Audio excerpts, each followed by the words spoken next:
Hai guys, selamat datang di channel aku lagi. Kali ini aku mau cerita sesuatu yang benar-benar ngena banget di hati aku. Cerita yang bikin aku syok parah. Sampai sekarang kadang masih keinget dan bikin nangis kalau malam-malam sendirian. Ini cerita nyata dari hidup aku, meskipun aku ubah nama-namanya biar privasi terjaga. Namaku Rina, umurku sekarang 28 tahun, dan aku udah nikah sama Mas Andi hampir 5 tahun. Kami ketemu pas kuliah dulu di kampus negeri di Jakarta. Dia tuh cowok yang ganteng banget, tinggi, senyumnya manis, dan yang paling bikin aku jatuh cinta adalah perhatiannya yang luar biasa.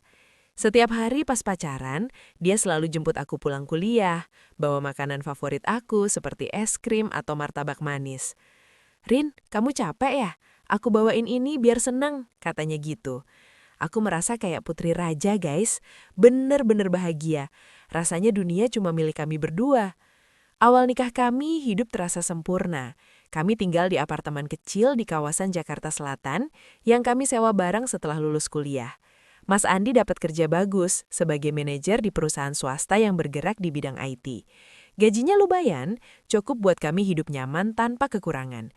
Aku sendiri kerja dari rumah sebagai konten creator kecil-kecilan, bikin video review makeup atau tips kecantikan di YouTube dan Instagram. Subscribers aku nggak banyak, tapi cukup lah buat tambah-tambah uang jajan. Setiap pagi ritual kami tuh manis banget. Mas Andi bangun duluan, bikin kopi buat aku, terus cium kening aku sebelum berangkat kerja. "Sayang, aku pergi ya. Jangan lupa makan siang, nanti aku telepon," katanya sambil peluk aku erat. Rasanya hangat banget di hati, guys. Aku merasa aman, dicintai, dan gak pernah kepikiran kalau suatu hari semuanya bakal berubah. Kami punya mimpi bareng loh, pengen punya anak, mungkin 2 atau 3. Aku sering bayangin rumah kami rame sama suara anak kecil lari-larian. "Mas, kalau anak kita cowok, nama dia Andi Junior ya?" Candaku suatu malam sambil rebahan di sofa, kepala aku di pangkuannya. Dia ketawa, usap rambut aku lembut. "Boleh, Rin, tapi kalau cewek biar mirip kamu, cantik dan pintar." Saat-saat kayak gitu bikin aku bahagia banget. Tapi juga ada sedikit sedih karena sampai sekarang kami belum dikasih rezeki anak. Aku pernah cek ke dokter, katanya nggak ada masalah. Mungkin belum waktunya. Mas Andi selalu bilang, "Sabar ya sayang, Tuhan pasti kasih yang terbaik." Aku percaya dia, guys, percaya sepenuh hati. Di tengah kebahagiaan itu ada sahabat aku yang namanya Lia. Lia ini teman aku dari SMA. Kami serumah-rumahan banget. Dia tinggal nggak jauh dari apartemen kami. Kerja di bank sebagai teller. Lia orangnya ceria, suka bercanda, dan selalu ada pas aku butuh curhat. Kalau aku lagi down karena kerjaan atau PMS, dia langsung datang bawa cemilan. "Rin, hidup jangan dipikirin mulu. Makan dulu nih coklat favoritmu," katanya sambil peluk aku. Aku merasa beruntung punya sahabat kayak dia. Bahkan Mas Andi juga dekat sama Lia, karena sering ketemu pas aku ajak dia ke rumah. "Lia itu baik ya, Rin? Kamu beruntung punya teman kayak gitu," kata Mas Andi suatu kali. Aku senang, mikir keluarga kecil kami makin lengkap dengan kehadiran Lia. Tapi guys, lambat laun mulai ada yang aneh. Semuanya dimulai sekitar 6 bulan lalu. Mas Andi mulai sering bilang dinas keluar kota. Dulu jarang banget, paling sebulan sekali. Tapi sekarang bisa seminggu 2 kali. "Sayang, aku dinas ke Bandung ya besok, meeting sama klien penting," katanya suatu pagi sambil buru-buru sarapan. Aku sih biasa aja awalnya, percaya banget sama dia. Kan kerjaannya emang gitu, manajer IT sering harus ke sana-sini. Aku malah kirim-kirim foto makanan yang aku masak hari ini, atau selfie aku lagi kerja di rumah. "Mas, ini masakan aku hari ini. Kangen ya?" tulis aku di WA. Dia balas, "Wah, enak banget kelihatannya. Aku kangen kamu juga, Rin." Tapi belakangan balasannya mulai lambat. Kadang HP-nya mati pas malam hari. "Sinyal jelek di hotel," katanya pas aku tanya. Aku mulai curiga sedikit, tapi aku tepis. "Ah, Rina, jangan curigaan dong. Mas Andi kan capek kerja, lagi fokus proyek," batin aku. Tapi hati kecil aku mulai gelisah, guys. Rasanya ada yang gak beres, tapi aku gak mau mikir buruk.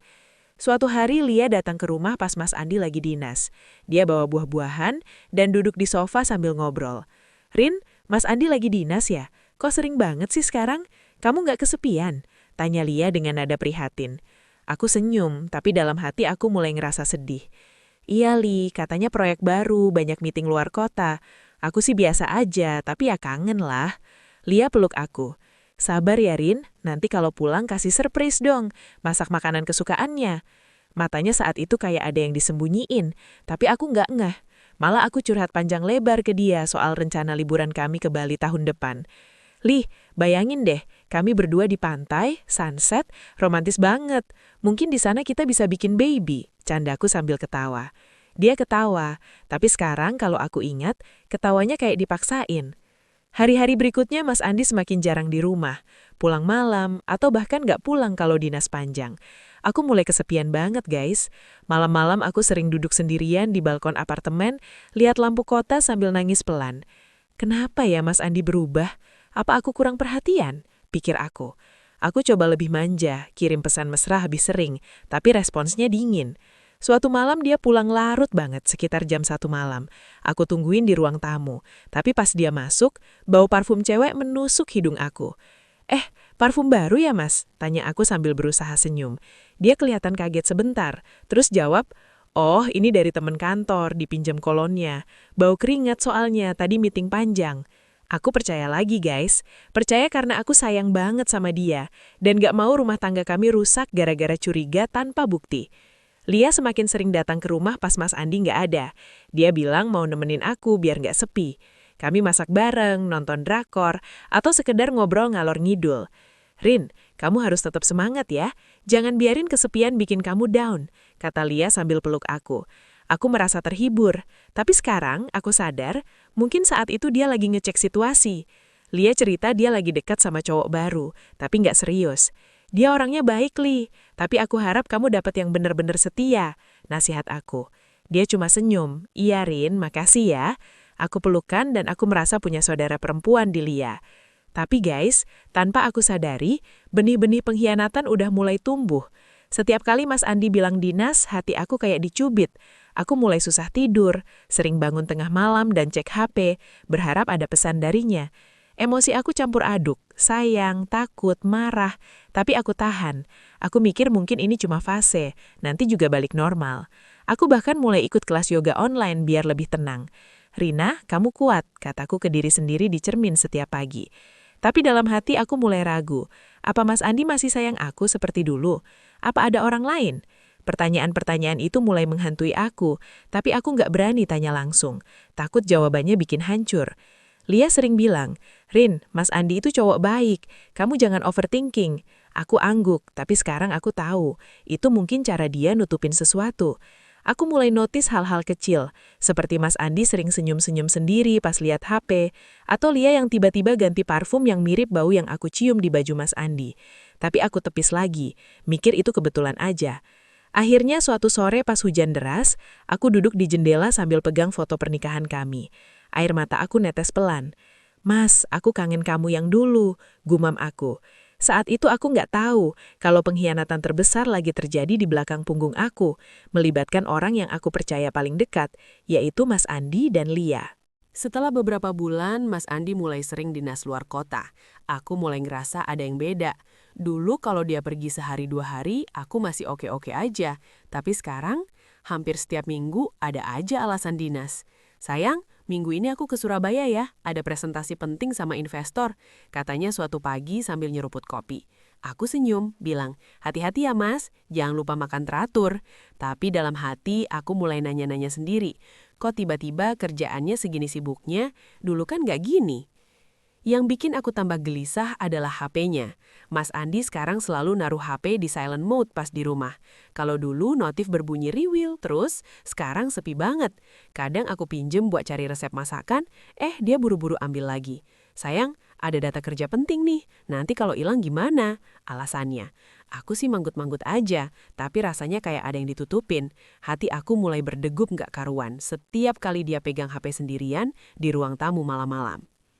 Suatu hari aku lagi bersih-bersih kamar, buka laci baju kerjanya buat nyari kaos kaki yang hilang. Nemu kwitansi hotel di Bandung, hotel bintang 5 pula, yang mahal banget itu. Aku pegang kwitansi itu, tangan aku gemetar sedikit. Loh, dinas kok nginep di hotel mewah gini? Kan biasanya apartemen kantor atau hotel biasa aja, batin aku. Malam itu pas dia pulang, aku tanya pelan-pelan, takut dia marah. Mas, ini kwitansi hotel yang di Bandung kemarin. Kok hotelnya yang mahal ya?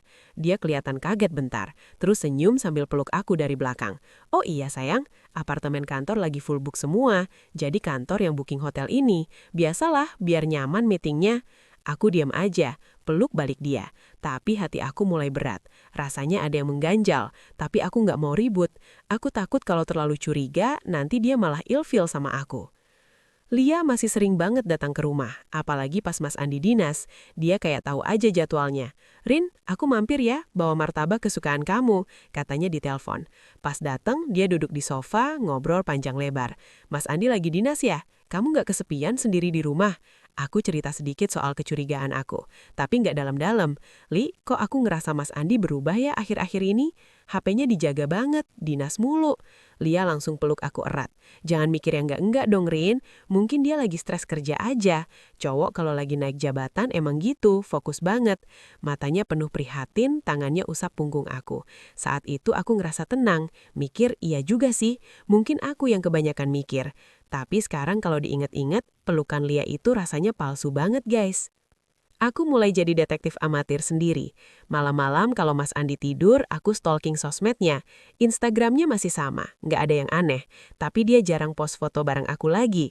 Dulu hampir tiap minggu ada story kami berdua. Sekarang kosong melompong. Aku buka Facebook, Twitter, LinkedIn, semua biasa aja. Aku curhat lagi ke Lia pas kami lagi makan malam bareng di rumah. Li, aku takut Mas Andi ada apa-apa. Dia kayak cuek sekarang. Lia pegang tangan aku. Rina, sayang, kamu terlalu overthinking. Mas Andi itu cinta banget sama kamu. Dari dulu aku lihat kok. Sabar ya, nanti juga normal lagi. Aku nangis di pelukannya malam itu. Ngerasa lega karena ada yang nemenin. Padahal guys, dia lagi mainin aku dari belakang. Yang bikin hati aku makin hancur adalah suatu malam aku bangun tengah malam karena haus. Jam 2 pagi, aku lihat cahaya HP dari ruang tamu. Aku pelan-pelan keluar kamar, intip dari celah pintu. Mas Andi duduk di sofa, senyum-senyum sendiri sambil ngetik di HP. Wajahnya berbinar-binar, kayak lagi chat sama orang yang bikin dia bahagia banget. Jantungan aku langsung deg-degan. Aku balik ke kamar, pura-pura tidur lagi. Pas dia masuk kamar dan peluk aku dari belakang, aku nahan napas biar nggak ketahuan nangis. Siapa tadi mas? Tanya aku pelan pagi harinya. Oh, temen kantor, bahas proyek dadakan. Jawabnya sambil cium kening aku. Aku senyum tipis, tapi dalam hati rasanya kayak ditusuk. Aku mulai takut kehilangan dia. Takut kalau intuisi aku benar. Keesokan harinya Lia telepon aku. Rin, aku mau cerita nih, tapi janji ya, rahasia. Aku excited, mikir dia mau cerita soal cowok yang lagi deketin dia. Cerita dong Li. Dia ragu-ragu dulu, terus bilang, aku lagi deket sama orang, tapi dia udah punya pasangan. Aku bingung banget Rin, tapi rasanya nyaman banget sama dia. Hati aku langsung ciut. Aku kasih nasihat dari hati. Jangan Li, cari yang single aja. Nanti kamu sakit hati atau orang lain yang sakit hati. Dia cuma ketawa pelan Lia. Iya sih Rin, makasih ya nasihatnya. Kamu emang sahabat terbaik. Saat itu aku nggak tahu kalau orang yang dia ceritain itu Mas Andi. Mereka udah mulai selingkuh diam-diam dan Lia yang bantu bikin alasan dinas biar mereka bisa ketemu tanpa aku curiga. Aku mulai pasang mode detektif beneran. Aku aktifin location sharing di HP kami berdua. Katanya biar kalau dinas, aku bisa tahu dia aman. Beberapa kali dia bilang lagi di Surabaya, tapi locationnya nunjukin di Bogor atau Tangerang. Aku screenshot, tapi nggak berani tanya langsung. Pas suatu malam, aku konfrontasi pelan. Mas, kok locationnya beda sama yang kamu bilang? Dia langsung marah. Suaranya naik. Kamu nggak percaya aku apa? Aku kerja capek-capek buat kita. Malah dicurigain gini? Aku nangis minta maaf berkali-kali. Maaf mas, aku cuma khawatir. Dia peluk aku bilang, jangan gitu lagi ya sayang. Tapi malam itu aku tidur sambil nangis pelan, ngerasa bersalah, tapi juga semakin yakin ada yang salah. Emosi aku saat itu campur aduk banget guys. Marah, sedih, takut. Tapi yang paling dominan adalah takut kehilangan. Aku sayang banget sama Mas Andi. Mikir kalau rumah tangga ini rusak, aku nggak tahu harus gimana. Aku mulai susah makan, berat badan turun, sering pusing. Tapi aku tetap pura-pura kuat di depan dia dan Lia. Setiap kali Lia datang nemenin aku cerita sedikit demi sedikit. Dan dia selalu bilang, sabar ya Rin, pasti ada penjelasannya. Sampai akhirnya suatu sore pas Mas Andi mandi lama banget setelah pulang kerja, HP-nya ketinggalan di meja makan. Jantung aku berdegup kencang. Aku tahu ini kesempatan, tapi juga takut banget sama apa yang bakal aku temuin. Tangan aku gemetar pas buka kunci HP-nya. Untung aku tahu passwordnya, ulang tahun pernikahan kami. Aku buka WA, scroll ke bawah, dan saat itu dunia aku kayak runtuh. Hari itu adalah sore biasa, guys. Langit Jakarta lagi mendung, gerimis kecil-kecilan. Mas Andi pulang kerja sekitar jam 7 malam. Kelihatan capek, tapi senyum seperti biasa. Sayang, aku mandi dulu ya. Hari ini meeting panjang banget, katanya sambil cium pipi aku. Aku senyum balik, tapi dalam hati udah gelisah dari pagi. Seminggu terakhir, aku makin sering nangis sendirian, susah makan, dan tidur pun gelisah. Kecurigaan yang aku tekan-tekan selama ini kayak bom waktu yang siap meledak. Pas Mas Andi masuk kamar mandi, aku lagi nyuci piring di dapur. Tiba-tiba aku lihat HP-nya ketinggalan di meja makan. Biasanya dia selalu bawa kemana-mana, bahkan ke kamar mandi pun kadang dibawa. Tapi kali ini enggak. Jantung aku langsung deg-degan kenceng banget. Tangan aku gemetar, piring yang lagi aku pegang hampir jatuh. Ini kesempatan, Rin. Cek aja sekali ini, batin aku. Tapi ada suara lain di kepala. Jangan, nanti kalau nggak ada apa-apa, kamu malah ngerasa bersalah.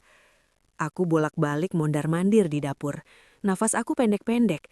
Akhirnya dorongan hati menang.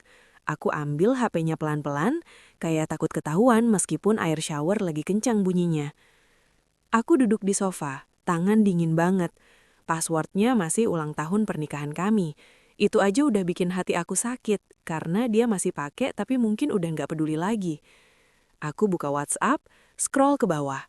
Ada banyak chat kerja, tapi aku langsung cari yang aneh. Ada satu kontak yang disimpan sebagai teman kantor Lia. Hati aku langsung ciut. Lia, sahabat aku sendiri. Aku buka chatnya dengan tangan gemetar parah. Dan guys, apa yang aku lihat bikin dunia aku payah runtuh dalam sekejap. Chat mesra banget, dari atas sampai bawah. Mas Andi kirim, sayangku, kangen banget. Besok ketemu ya pas aku bilang dinas ke istriku. Lia bales, iya mas, aku udah bantu bohongin Rina kok, bilang kamu dinas beneran ke Jogja. Kita ketemu di Villa Bogor aja, sepi. Ada emoji hati, ciuman, dan foto-foto yang bikin aku mual. Foto Mas Andi peluk Lia dari belakang. Lia lagi pakai baju tidur seksi. Bahkan ada foto mereka lagi berdua di tempat tidur hotel. Aku zoom satu persatu. Air mata aku netes ke layar HP tanpa sadar.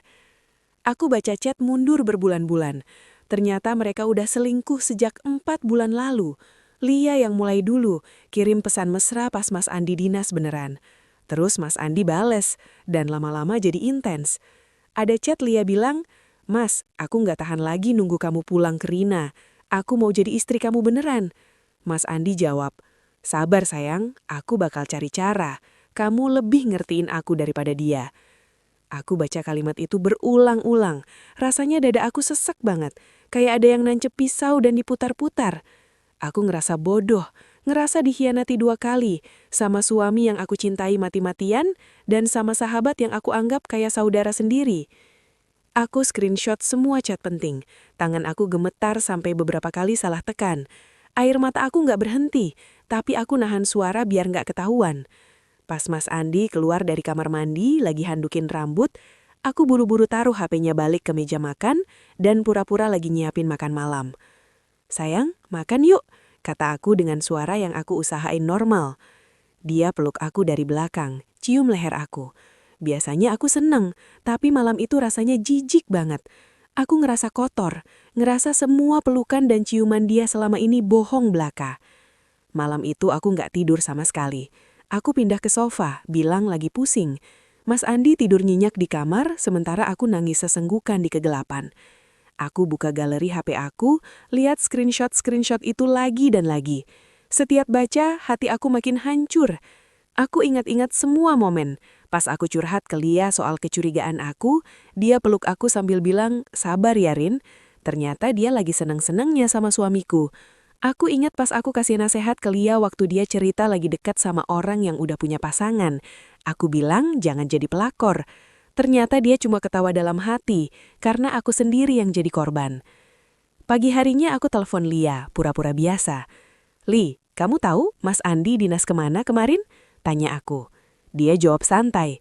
"Ke Jogja kan, Rin? Katanya meeting sama klien besar." Padahal dari chat mereka lagi di Villa Bogor, mesra-mesraan. Aku tutup telepon, langsung nangis lagi di kamar mandi. Rasanya pengen teriak, pengen lempar barang, tapi aku tahan. Aku nggak mau mereka tahu aku udah tahu dulu. Aku mau balas dendam yang lebih sakit, bikin mereka shock berat. Aku mulai berubah. Dari istri yang polos dan selalu percaya, jadi wanita yang dingin, penuh rencana, dan siap bikin mereka ngerasain sakit yang aku rasain berlipat-lipat. Ini bab yang bikin aku sendiri bangga sama diri aku sekarang. Karena aku nggak langsung meledak marah, tapi aku pilih balas dendam dengan cara yang elegan dan super menyakitkan. Setelah nerima laporan lengkap dari detektif swasta, aku duduk di kamar sendirian, buka flash disk yang berisi semua foto dan video mereka. Aku lihat satu persatu lagi, meskipun setiap gambar bikin dada aku sesak. Ada foto Mas Andi cium kening Lia di balkon hotel. Tangan mereka saling genggam erat. Ada video pendek mereka lagi jalan di mall, Lia nyanyi-nyanyi kecil sambil gandeng tangan Mas Andi. Dan dia ketawa bahagia banget, ketawa yang dulu sering dia kasih ke aku. Aku pause video itu, zoom wajah Mas Andi. Matanya berbinar, persis kayak pas kami pacaran dulu. Rasanya pengen lempar laptop, pengen teriak, tapi aku tahan. Air mata aku netes pelan, tapi kali ini bukan cuma sedih. Ada api marah yang membara di dada aku.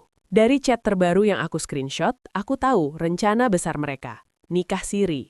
Mas Andi bilang ke Lia, "Sayang, minggu depan aku bilang dinas seminggu keluar Jawa. Kita ke rumah orang tua kamu di kampung, akad di sana aja.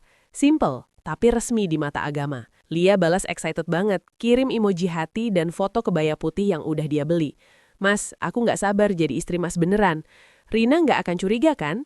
Mas Andi jawab, "Tenang, aku udah biasa bohongin dia. Dia polos banget, percaya aja apa yang aku bilang." Baca kalimat itu guys, rasanya kayak ada yang ngejek banget di hati aku. Polos? Iya, aku dulu polos, tapi sekarang enggak lagi. Aku print semua chat itu, foto-foto mesra, bahkan laporan detektif. Aku simpen rapi di map khusus, taruh di tas kerja aku yang jarang dibuka Mas Andi.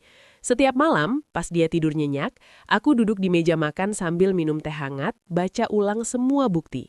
Emosi aku campur aduk, marah yang membara, sedih yang dalam, tapi juga ada rasa puas kecil karena aku tahu rahasia mereka. Sementara mereka masih santai-santai aja. Aku nggak mau konfrontasi sekarang. Aku nggak mau cuma marah-marah terus cerai biasa. Aku mau mereka shock berat di momen yang paling mereka tunggu-tunggu. Hari bahagia nikah siri mereka. Aku mulai rencanain semuanya dengan detail. Dari detektif, aku tahu tanggal pastinya. Jumat minggu depan. Lokasinya di rumah orang tua Lia di sebuah kampung di Jawa Tengah, nggak terlalu jauh dari Semarang. Mereka undang penghulu dari desa sebelah, saksi dari teman-teman dekat Lia, dan keluarga Lia yang dikasih tahu kalau Mas Andi single karena belum pernah nikah. Lia bohongin keluarganya sendiri guys. Aku gayangin ibunya Lia yang dulu baik banget sama aku. Pasti nggak tahu apa-apa. Rasanya kasihan, tapi juga marah. Kenapa mereka tega banget sampai gini? Beberapa hari sebelum hari H, Mas Andi bilang ke aku dengan muka polos, "Sayang, minggu depan aku dinas panjang ya, ke Surabaya terus lanjut ke Malang. Mungkin seminggu nggak pulang." Dia peluk aku, cium kening aku. Biasanya aku meleleh, tapi kali ini aku balas peluk sambil senyum dingin dalam hati. "Hati-hati ya Mas, jangan capek-capek," kata aku manis banget. Dia senyum lebar mikir aku nggak curiga apa-apa. Malam itu dia tidur nyenyak, sementara aku begadang lagi, cek peta rute ke kampung Lia. Aku sewa mobil plus supir lewat aplikasi, bilang mau ke kampung keluarga. Aku juga hubungi teman cowok aku dari kuliah, namanya Reza, yang bisa bantu rekam atau siapin proyektor kecil portable. "Reza, tolong aku ya, ini penting banget." Cerita aku singkat tanpa detail. Dia langsung setuju. "Apa aja buat kamu, Rin?" Emosi aku saat merencanain ini aneh banget guys. Di satu sisi aku takut kalau rencana aku gagal. Takut kalau aku nggak kuat lihat mereka berdua bahagia. Tapi di sisi lain, ada kekuatan baru yang muncul. Aku ngerasa kayak bangun dari tidur panjang. Aku yang dulu selalu nurut, selalu sabar, sekarang jadi tegas. Aku bahkan beli baju baru. Kerudung panjang warna abu elegan, biar kelihatan kalem tapi berwibawa. Aku latihan di depan cermin, senyum dingin, bilang, "Selamat ya untuk pengantin baru," dengan nada datar. Aku nggak mau nangis di depan mereka. Aku mau mereka yang nangis. Lia masih telepon aku beberapa kali sebelum hari H. "Rin, Mas Andi dinas panjang ya minggu depan. Kamu nggak kesepian?" Tanya dia manis banget. Aku jawab, "Nggak kok Li, aku biasa aja. Kamu gimana? Sibuk?" Dia bilang lagi persiapan acara keluarga di kampung. Aku pura-pura nggak tahu, malah bilang, "Semoga lancar ya Li." Saat tutup telepon, aku ketawa kecil sendiri, ketawa pahit. Sahabat yang aku anggap saudara, ternyata lagi ngerencanain ambil suami aku secara resmi. Malam sebelum hari H, Mas Andi pulang lebih awal. Dia bawa oleh-oleh kecil buat aku, coklat favorit aku. "Buat kamu sayang, biar nggak kangen selama aku dinas," katanya sambil peluk aku erat. Aku balas peluk, tapi dalam hati rasanya muak banget. Ini pelukan terakhir dari dia yang aku terima. Besok semuanya bakal berubah. Aku masak makanan kesukaannya malam itu, ayam goreng sambal matah, nasi hangat, dan es buah. Kita makan bareng, ngobrol biasa soal kerjaan. Dia cerita proyek besar yang lagi dia handle. Aku senyum-senyum, angguk-angguk, tapi setiap dia bicara, aku ingat chat-chatnya ke Lia. "Rina nggak ngerti aku kayak kamu. Rasanya pengen lempar piring temuka dia. Tapi aku tahan. Sabarin, besok giliran kamu." Setelah makan malam, dia ajak aku ke kamar, pengen mesra-mesraan. Aku tolak halus, bilang lagi capek. Dia cium kening aku, bilang, "Tidur ya sayang, aku sayang banget sama kamu." Aku balas, "Aku juga," tapi kata-kata itu rasanya kosong banget. Pas dia tidur, aku keluar kamar, duduk di balkon sambil lihat langit Jakarta yang penuh bintang. Air mata aku netes lagi, tapi kali ini aku hapus kasar. "Cukup Rina, besok kamu harus kuat. Kamu nggak boleh lemah di depan mereka." Aku bicara sendiri sambil pegang map bukti di tas. Pagi harinya, Mas Andi berangkat dinas dengan tas besar. Dia cium aku panjang, bilang, "Nanti aku telpon ya kalau udah sampai." Aku senyum, angguk. Begitu pintu apartemen tertutup, aku langsung siap-siap. Mandi air dingin biar segar, pakai baju yang udah aku siapin, taruh map bukti dan flash disk di tas. Aku naik mobil sewaan yang udah nunggu di bawah. Perjalanan ke kampung Lia sekitar 8 jam naik mobil, termasuk istirahat. Sepanjang jalan aku diam aja, dengerin musik galau tapi pelan. Reza telpon konfirmasi dia udah di lokasi lebih dulu, nyamar jadi tamu biasa. Aku balas, "Terima kasih Za, tunggu timing aku." Guys, saat aku jalan mendekati rumah itu, kaki aku gemetar tapi hati aku dingin banget. Aku udah nggak sabar lihat muka mereka pas aku muncul tiba-tiba. Ini puncak dari semua sakit hati aku selama ini. Pagi hari Jumat itu, aku bangun jam 4 subuh di penginapan kecil dekat kampung Lia. Malam sebelumnya, aku hampir nggak tidur, cuma meringkuk di kasur sambil pegang map bukti. Aku mandi air dingin biar sadar, terus pakai baju yang udah aku siapin. Gamis abu-abu panjang yang elegan, kerudung segi 4 warna senada, dan tas lempang hitam yang isinya semua bukti plus flash disk. Di depan cermin penginapan, aku latihan senyum lagi. Senyum dingin, gak ada air mata. "Kamu bisa, Rin. Hari ini kamu ambil balik harga diri kamu," bisik aku ke diri sendiri. Tapi jujur guys, tangan aku dingin banget, jantung berdegup kenceng sampai rasanya mau copot. Aku sarapan seadanya, cuma roti tawar sama teh manis, karena perut aku mual dari semalam. Reza, teman aku yang bantu, udah WA dari pagi. Aku udah di lokasi sejak subuh, nyamar jadi tetangga jauh. Proyektor kecil portable udah aku taruh di ruang tamu lewat bantuan Pak Deku yang kenal keluarga Lia. Tinggal colok listrik aja nanti. Aku bales, "Makasih Za, kamu sahabat terbaik." Dia jawab, "Aku di sini buat kamu Rin, kuat ya." Baca pesan itu bikin aku sedikit tenang. Setidaknya aku nggak sendirian total. Jam 9 pagi, aku naik ojek dari penginapan ke rumah Lia. Kampungnya sepi, sawah hijau di kanan kiri. Tapi rumah Lia udah rame. Dari kejauhan aku lihat pelaminan sederhana di teras depan. Kain putih, bunga melati, kursi pengantin dari rotan. Ada sound system kecil mainin lagu-lagu religi pelan. Tamu mulai berdatangan, kebanyakan keluarga Lia dan tetangga dekat. Aku turun agak jauh, jalan kaki pelan sambil tarik napas dalam-dalam. Kaki aku gemetar guys, setiap langkah rasanya berat banget. Aku ingat wajah Mas Andi pas bilang sayang terakhir kali. Ingat Lia yang dulu peluk aku pas aku curhat.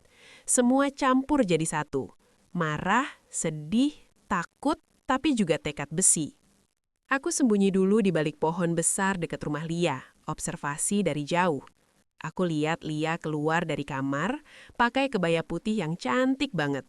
Riasan natural, senyumnya lebar banget.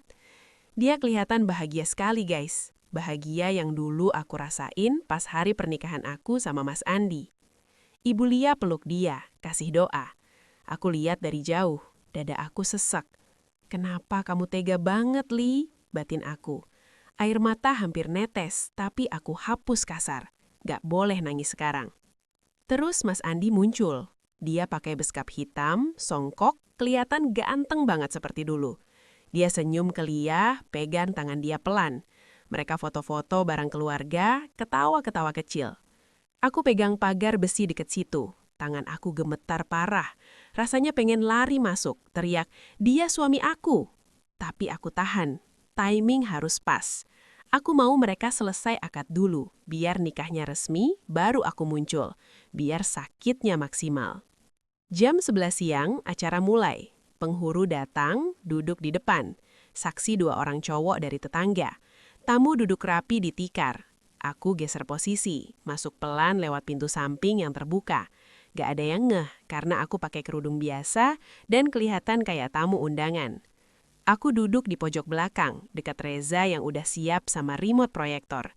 Dia kasih kode kecil, aku angguk pelan. Akad dimulai. Penghulu baca khutbah nikah pendek, terus tanya mas kawin. Mas Andi jawab lantang. Saya terima nikahnya Lia binti Rahman dengan mas kawin seperangkat alat sholat dan uang tunai 10 juta rupiah dibayar tunai. Suaranya tegas, penuh keyakinan. Lia nurut, senyum malu-malu. Tamu tepuk tangan pelan, bilang sah. Aku duduk di situ, dengar kata sah itu, rasanya dunia berhenti berputar. Suami aku yang 5 tahun lalu bilang saya terima nikahnya Rina di depan penghulu, sekarang ngulangi kata yang sama buat orang lain. Dan orang itu adalah sahabat aku sendiri. Air mata aku netes pelan di balik kerudung, tapi aku nggak bersuara. Dada aku panas banget, kayak ada api yang membakar dari dalam. Tapi aku tahan. Aku lihat Lia dan Mas Andi saling pandang. Mata mereka berkinar. Mereka sungkem ke orang tua Lia. Ibu Lia nangis haru. Semua orang seneng, kecuali aku. Aku pegang tas erat-erat. Napas aku pendek-pendek. Reza WA pelan. Sekarang? Aku bales. Tunggu 5 menit, pas mereka lagi foto pengantin. 5 menit kemudian, semua tamu disilahkan foto bareng pengantin. Mas Andi dan Lia duduk di pelaminan, senyum lebar ke kamera. Keluarga Lia antri salam-salaman. Saat suasana lagi ramai dan semua fokus ke pengantin, aku berdiri pelan. Kaki aku masih gemetar, guys. Tapi aku paksa maju. Aku jalan ke tengah ruangan, tepat di depan pelaminan. Beberapa tamu mulai notice, bisik-bisik. Siapa ya? Aku tarik napas dalam-dalam, terus buka suara dengan nada tenang tapi tegas. Selamat ya, untuk pengantin baru. Suara aku cukup keras sampai semua orang diam. Mas Andi angkat kepala, lihat aku. Wajahnya langsung pucat pasi, mulutnya terbuka tapi nggak ada suara. Lia yang lagi senyum ke kamera ikut lihat ke arah aku. Matanya membesar, tangannya nutup mulut. Rina, maaf, aku nggak tahu harus gimana. Bisiknya pelan, suaranya gemetar. Ruangan langsung hening banget, cuma suara burung di luar yang kedengeran. Aku senyum tipis, senyum yang aku latihan berhari-hari. Iya, aku Rina, istri sah Mas Andi yang 5 tahun ini. Aku buka tas map bukti, terus kasih isyarat ke Reza. Lampu ruangan agak redup, terus layar putih yang dipasang di dinding nyala. Proyeksi foto pertama muncul, screenshot chat mesra mereka berdua. Sayang, besok ketemu ya pas aku bohong dinas ke istriku. Tamu mulai berisik, Ibu Lia berdiri. Ini apa maksudnya? Mas Andi buru-buru berdiri. Rin, ini salah paham, matikan itu. Tapi Reza nggak gerak, malah lanjut slide berikutnya. Foto mereka ciuman di hotel, video pendek mereka masuk kamar bareng. Semua orang shock, ada yang nutup mulut, ada yang bisik, astagfirullah. Lia mulai nangis sesekukan, duduk lemes di kursi pengantin. Rina, maaf, aku nggak tahu harus gimana. Aku tetap berdiri tegar, meskipun dalam hati rasanya campur aduk. Ada kepuasan lihat muka mereka pucat dan panik, tapi juga ada sedih yang dalam banget. Aku lihat Mas Andi, orang yang aku cintai mati-matian, sekarang kelihatan kecil dan pengecut. Salah paham, Mas. Ini semua bukti selama berbulan-bulan kalian bohongin aku. Lia, sahabat aku sendiri yang aku percaya lebih dari siapapun. Suara aku mulai bergetar sedikit, tapi aku tahan. Ingat hari ini, dia hari kehancuran kalian berdua. Semua yang kalian banggakan hancur seketika.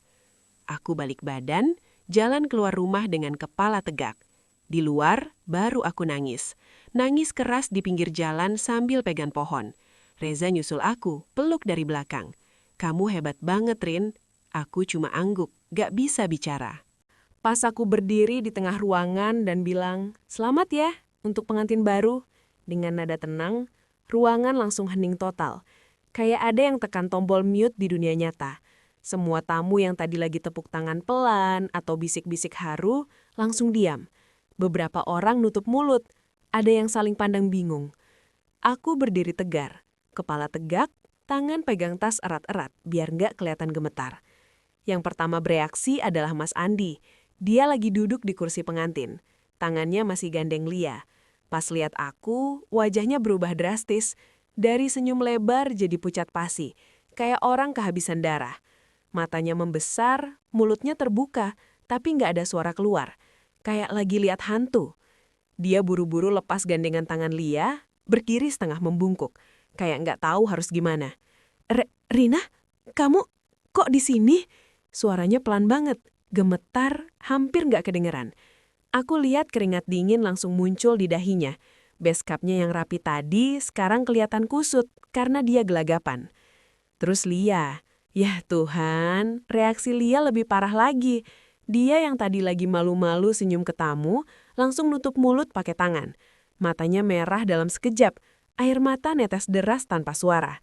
Tubuhnya gemetar parah, sampai kursi pengantinnya bergoyang sedikit. "Rina, maaf, bisiknya berulang-ulang, suaranya pecah. Kebaya putihnya yang cantik tadi sekarang kelihatan menyedihkan banget.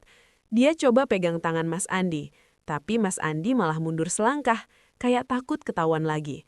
Lia akhirnya ambruk duduk lemes, nangis sesenggukan sambil nutup muka pakai kedua tangan. Aku kasih isyarat ke Reza dan proyektor langsung nyala. Slide pertama, screenshot chat mereka. "Sayang, besok ketemu ya pas aku bilang dinas ke istriku." Tulisan itu gede banget di layar putih. Tamu mulai berisik. Ada yang astagfirullah, ada yang ini apa maksudnya? Ibu Lia berdiri tiba-tiba, wajahnya pucat. "Lia, ini beneran?" Tanyanya dengan suara tinggi. Ayah Lia yang tadi lagi duduk tenang langsung berdiri dan maju ke depan. "Andi, kamu bilang kamu single, kamu bohongin kami semua?" Suaranya keras, marah banget. Slide berikutnya, foto mereka berdua ciuman di hotel.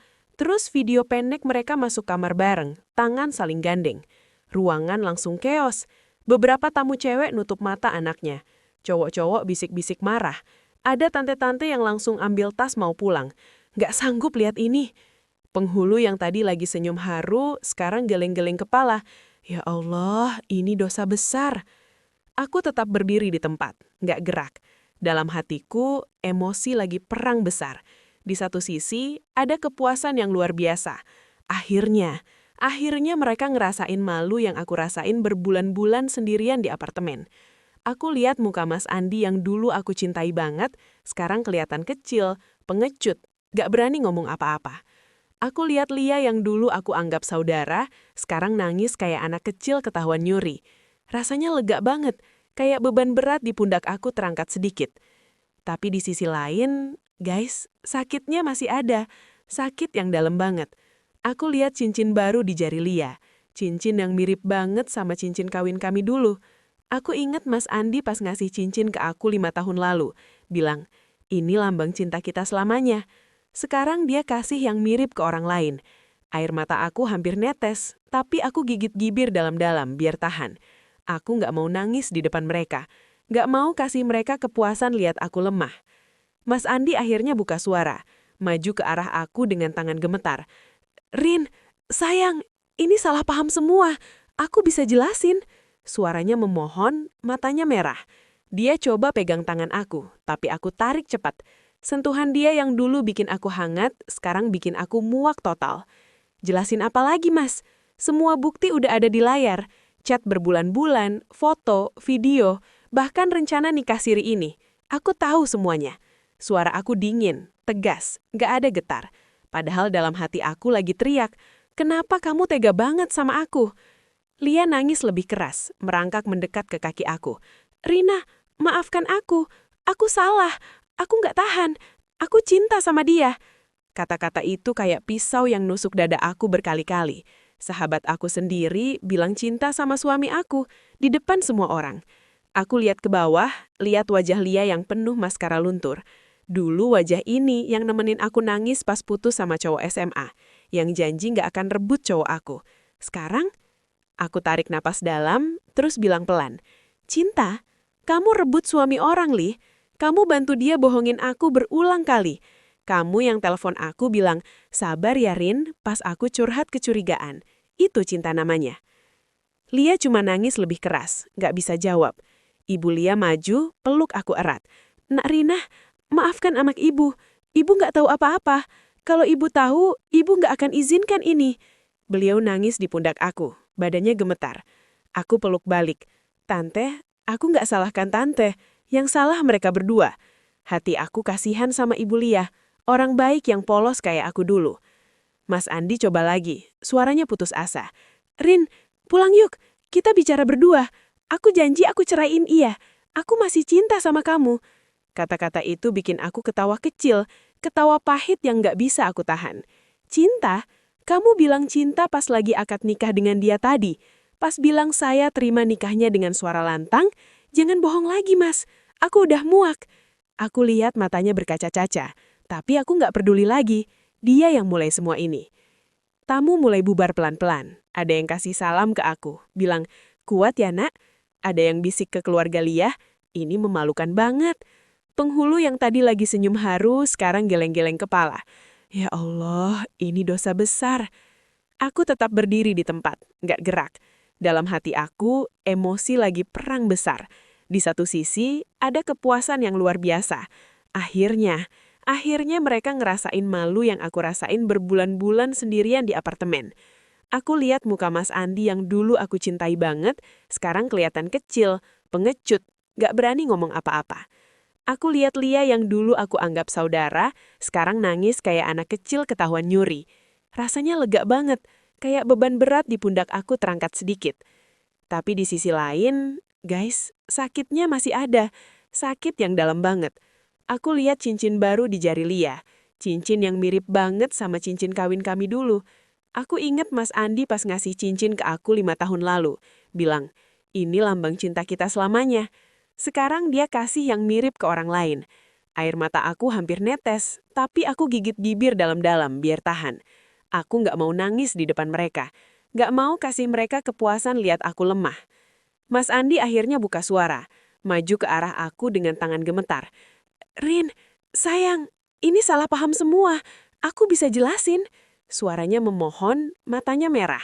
Dia coba pegang tangan aku, tapi aku tarik cepat. Sentuhan dia yang dulu bikin aku hangat, sekarang bikin aku muak total. "Jelasin apa lagi, Mas? Semua bukti udah ada di layar. Chat berbulan-bulan, foto, video, bahkan rencana nikah siri ini. Aku tahu semuanya." Suara aku dingin, tegas, gak ada getar. Padahal dalam hati aku lagi teriak, "Kenapa kamu tega banget sama aku?" Lia nangis lebih keras, merangkak mendekat ke kaki aku. "Rina, maafkan aku. Aku salah. Aku nggak tahan. Aku cinta sama dia." Kata-kata itu kayak pisau yang nusuk dada aku berkali-kali. Sahabat aku sendiri bilang cinta sama suami aku di depan semua orang. Aku lihat ke bawah, lihat wajah Lia yang penuh maskara luntur. Dulu wajah ini yang nemenin aku nangis pas putus sama cowok SMA, yang janji nggak akan rebut cowok aku. Sekarang, aku tarik napas dalam, terus bilang pelan, "Cinta, kamu rebut suami orang, Li. Kamu bantu dia bohongin aku berulang kali. Kamu yang telepon aku bilang, 'Sabar ya Rin,' pas aku curhat kecurigaan. Itu cinta namanya." Lia cuma nangis lebih keras, nggak bisa jawab. Ibu Lia maju, peluk aku erat. "Nak Rina, maafkan anak ibu. Ibu nggak tahu apa-apa. Kalau ibu tahu, ibu nggak akan izinkan ini." Beliau nangis di pundak aku, badannya gemetar. Aku peluk balik. Tante, aku nggak salahkan Tante. Yang salah mereka berdua. Hati aku kasihan sama Ibu Lia, orang baik yang polos kayak aku dulu. Mas Andi coba lagi, suaranya putus asa. Rin, pulang yuk, kita bicara berdua. Aku janji aku ceraiin iya. Aku masih cinta sama kamu. Kata-kata itu bikin aku ketawa kecil, ketawa pahit yang nggak bisa aku tahan. Cinta? Kamu bilang cinta pas lagi akad nikah dengan dia tadi. Pas bilang saya terima nikahnya dengan suara lantang, jangan bohong lagi mas. Aku udah muak. Aku lihat matanya berkaca-kaca, tapi aku nggak peduli lagi. Dia yang mulai semua ini. Tamu mulai bubar pelan-pelan. Ada yang kasih salam ke aku, bilang, kuat ya nak? Ada yang bisik ke keluarga Lia, ini memalukan banget. Penghulu yang tadi lagi senyum haru, sekarang geleng-geleng kepala. Ya Allah, ini dosa besar. Aku tetap berdiri di tempat, nggak gerak. Dalam hati aku, emosi lagi perang besar. Di satu sisi, ada kepuasan yang luar biasa. Akhirnya mereka ngerasain malu yang aku rasain berbulan-bulan sendirian di apartemen. Aku lihat muka Mas Andi yang dulu aku cintai banget, sekarang kelihatan kecil, pengecut, nggak berani ngomong apa-apa. Aku lihat Lia yang dulu aku anggap saudara, sekarang nangis kayak anak kecil ketahuan nyuri. Rasanya lega banget, kayak beban berat di pundak aku terangkat sedikit. Tapi di sisi lain, guys, sakitnya masih ada. Sakit yang dalam banget. Aku lihat cincin baru di jari Lia. Cincin yang mirip banget sama... Setelah aku keluar dari rumah Lia dengan kepala tegak, aku jalan cepat ke pinggir jalan. Baru beberapa langkah, lutut aku lemes banget. Semua kekuatan yang aku tahan tadi langsung ambruk. Aku duduk di trotoar, nangis sesenggukan sampai susah napas. Riza nyusul, duduk di samping aku tanpa bicara dulu. Dia cuma peluk aku erat, biarin aku nangis sepuasnya. Lepasin aja, Rin. Kamu udah hebat banget tadi, katanya pelan. Aku nangis lebih keras lagi. Semua emosi yang aku pendam berbulan-bulan keluar sekaligus. Marah, sedih, kecewa, malu, dan juga lega yang aneh. Aku nangis karena rumah tangga 5 tahun aku hancur dalam sekejap. Aku nangis karena sahabat yang aku anggap saudara kandung ternyata menusuk dari belakang. Aku nangis karena aku ngerasa bodoh. Kenapa aku nggak sadar lebih cepat? Kenapa aku percaya begitu buta? Tapi di tengah tangis itu, ada perasaan baru. Bebas. Kayak ada rantai berat yang putus dari kaki aku. Aku nggak lagi harus pura-pura bahagia. Nggak lagi harus nunggu suami yang bohong. Nggak lagi harus takut kesepian di apartemen. Mobil sewaan datang. Aku naik sambil hapus air mata. Sepanjang perjalanan pulang ke Jakarta, hampir 10 jam karena macet, aku diam aja. Kadang nangis pelan, kadang lihat keluar jendela sambil mikir. Aku buka galeri HP, lihat foto-foto lama sama Mas Andi. Honeymoon di Bali, ulang tahun pernikahan, liburan ke Jogja. Setiap foto bikin dada aku sakit lagi. Aku hapus satu persatu, tangan gemetar. Cukup, Rin. Ini saatnya buang semua yang bikin sakit. Batin aku. Pas sampai apartemen malam hari, aku langsung packing barang-barang Mas Andi. Baju, sepatu, dokumen kerja, semuanya aku masukin koper besar dan taruh di depan pintu. Aku ganti password Wi-Fi, ganti kunci apartemen keesokan harinya. Mas Andi telepon berkali-kali malam itu. Aku angkat sekali aja. Suaranya putus asa. Rin, aku pulang besok. Kita bicara ya. Aku janji aku tinggalin Lia. Aku salah. Aku menyesal banget. Aku diam dulu. Napas dalam-dalam. Nggak perlu pulang, Mas. Barang kamu udah di depan pintu besok pagi. Aku mau cerai. Titik. Dia nangis di telepon. Minta maaf berulang-ulang. Bilang dia stres kerja, makanya nyari pelarian. Aku cuma bilang, pelarian? Kamu nikah siri sama dia, Mas. Itu bukan pelarian, itu pilihan. Aku tutup telepon, blokir nomornya. Malam itu, aku tidur nyenyak pertama kali dalam berbulan-bulan, meskipun bantal basah air mata. Lia juga telepon dan WA berkali-kali. Rina, maafin aku nggak bisa hidup tanah ini. Aku salah besar. Aku baca pesannya, tapi nggak balas. Aku ingat wajahnya pas nangis di lantai. Tapi aku nggak kasihan lagi. Dia yang mulai. Dia yang bantu bohongin aku. Dia yang rebut suami aku. Aku hapus semua chat kami dari SMA sampai sekarang, hapus foto-foto bareng, unfollow semua sosmednya. Rasanya sakit guys, karena Lia bukan cuma sahabat, dia kayak bagian dari hidup aku. Tapi aku harus buang racun itu kalau mau sembuh. Beberapa minggu setelah kejadian, proses cerai aku mulai. Aku hubungi lawyer keluarga, ajuin gugatan cerai talak, karena ada pengkhianatan. Mas Andi gak ngelawan, malah nurut aja. Dia kirim surat, minta maaf panjang lebar, bilang dia bakal kasih hak aku sesuai hukum. Aku gak mau harta gono gini banyak, cuma apartemen aku ambil alih, sisanya biar dia. Aku cuma mau bebas secepatnya. Sidang pertama, aku lihat dia lagi di pengadilan. Dia kurus banget, muka pucat, mata sembab. Dia lihat aku, mata berkaca-kaca, coba senyum tipis. Aku balas pandang dingin, nggak ada senyum. Dalam hati aku bilang, ini akhirnya mas, kamu yang pilih jalan ini. Proses cerai berjalan lancar. Dalam 3 bulan selesai. Aku resmi single lagi di usia 28 tahun. Banyak orang bilang, kasihan kamu Rin. Tapi aku jawab, aku nggak kasihan diri sendiri. Aku malah bersyukur lepas dari orang yang nggak menghargai aku. Awal-awal setelah cerai, aku jatuh banget. Aku sering nangis sendirian di apartemen, nggak nafsu makan, berat badan turun drastis. Aku takut masa depan. Gimana kalau aku nggak bisa cinta lagi? Gimana kalau orang baru tahu masa lalu aku dan jijik? Aku sempat depresi ringan, susah tidur, sering bangun tengah malam mikir, kenapa aku nggak cukup buat dia? Tapi aku cari bantuan. Aku ke psikolog, cerita semuanya dari awal. Dokter bilang, kamu bukan korban Rina, kamu survivor. Pengkhianatan itu bukan salah kamu, itu cerminan karakter mereka. Kata-kata itu ngena banget guys. Aku mulai terapi rutin, belajar self-love lagi. Aku juga balik fokus ke kerjaan. Channel YouTube aku yang kecil-kecilan, aku ubah jadi cerita pengalaman hidup. Motivasi buat cewek-cewek yang lagi disakiti. Video pertama aku cerita singkat soal pengkhianatan, tanpa detail nama, dan boom, views naik gila-gilaan. Banyak komentar dukungan. Kuat ya kak, aku juga pernah gini. Kak Rina inspirasi banget.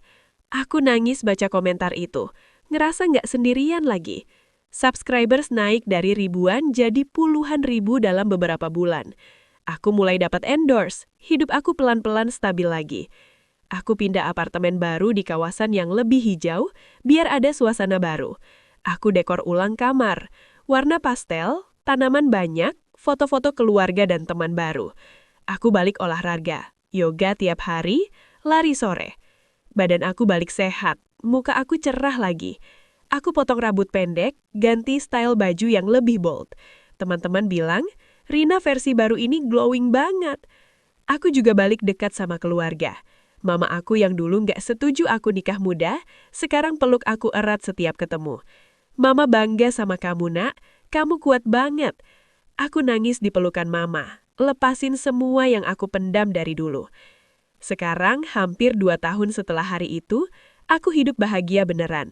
Aku punya pacar baru, cowok baik yang ketemu lewat teman, yang menghargai aku apa adanya. Dia tahu masa lalu aku, malah bilang, pengalaman itu bikin kamu jadi wanita hebat yang aku cintai sekarang. Kami pelan-pelan, gak buru-buru nikah, tapi rasanya tenang banget. Kadang aku dengar kabar mereka dari teman jauh. Katanya Mas Andi dan Lia nggak langgeng, sering ribut. Keluarga Lia malu banget sama kejadian itu. Aku nggak balas dendam lagi. Aku cuma bilang dalam hati, karma works. Aku udah maafin mereka, bukan buat mereka, tapi buat diri aku sendiri. Biar hati aku ringan. Pelajaran terbesar dari semua ini, percaya sama intuisi sendiri. Jangan abaikan red flags kecil-kecil. Dan yang paling penting, kamu cukup apa adanya. Kalau orang nggak bisa ngehargai kamu, lepaskan. Lebih baik sendiri daripada sama orang yang bikin kamu ragu setiap hari. Guys, terima kasih banget udah nemenin cerita aku. Kalian semua kayak keluarga baru buat aku. Kalau kalian lagi struggle di hubungan toksik, ingat cerita aku ya. Kamu bisa bangkit, kamu bisa bahagia lagi. Like video ini kalau kalian terinspirasi, Komen pengalaman kalian di bawah, aku baca semua kok. Dan subscribe biar kita tetap connect. Aku sayang kalian semua. Sampai jumpa di cerita berikutnya.